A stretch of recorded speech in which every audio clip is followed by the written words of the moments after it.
अभी टमाटर की कीमतों से रसोई ने उभरना शुरू ही किया था कि आपको और बड़ा झटका देने के लिए प्याज के दाम भी लाइन में खड़े हो गए। अब जब लग रहा था कि टमाटर की कीमतें भी धीरे धीरे कहीं कम होने लगी हैं, तो बची कुची कसर प्याज ने पूरी कर दी। टमाटर के बाद अब प्याज के महंगे होने की उम्मीद जताई जा रही है। जहां अब भी टमाटर 100 रुपए के पार बिक रहे हैं, वहीं आशंका है कि प्याज की कीमतें भी बढ़ने वाली हैं। हालांकि टमाटर की तरह प्याज की कीमतें भी आसमान तक ना पहुंचे, इसके लिए केंद्र सरकार ने बड़ा फैसला लिया है। प्याज की कीमतों को ध्यान में रखते हुए सरकार पहले से अलग अलग कदम उठा रही है। सरकार ने प्याज के निर्यात पर 40% शुल्क लगा दिया है।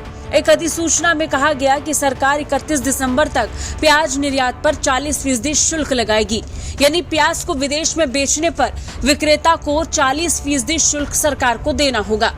यानी ये दुनिया भर के कई देशों के लिए एक बहुत बड़ा झटका होगा। हालांकि सरकार ने फैसला डिमांड को कम करने के लिए लिया।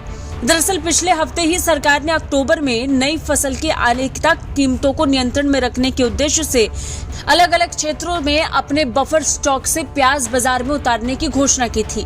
सरकार प्याज के वितरण के लिए अलग अलग माध्यम खोज कर रही है, जिसमें ई नीलामी, ई कॉमर्स प्लेटफॉर्म और उपभोक्ता सहकारी समितियों और निगमों द्वारा संचालित अपने खुदरा दुकानों के माध्यम से छूट की पेशकश करने के लिए राज्य अधिकारियों के साथ साझेदारी शामिल है। मौजूदा वक्त की बात करें तो सरकार ने कम आपूर्ति की अवधि के दौरान कीमतों में किसी भी अप्रत्याशित उछाल से निपटने के लिए मूल्य स्थिरीकरण कोष यानी PSF के भीतर 3 लाख टन प्याज का स्टॉक किया हुआ है। सरकारी आंकड़ों के मुताबिक प्याज की कीमत में थोड़ी बढ़ोतरी दिखनी शुरू हो गई है।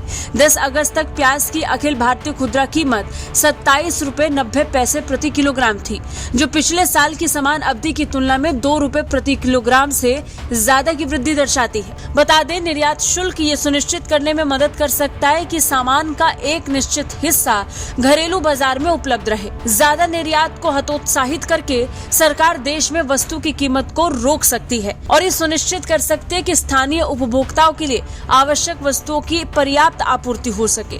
बता दें, भारत को प्याज की लगभग 65% आपूर्ति रबी सीजन से प्राप्त होती है, जिसकी कटाई अप्रैल जून के दौरान होती है और अक्टूबर नवंबर में खरीफ फसल की कटाई होने तक उपभोक्ताओं की मांग को पूरा किया जाता है। हालांकि जब भी मांग बढ़ती है तो सरकार अक्सर विदेशी निर्यात पर शुल्क लगाकर विदेश से होने वाली डिमांड पर एक तरह का कैप लगा देती है, ताकि सीमित सप्लाई का ज्यादा फायदा देश को हो सके। ब्यूरो रिपोर्ट, भारत तक।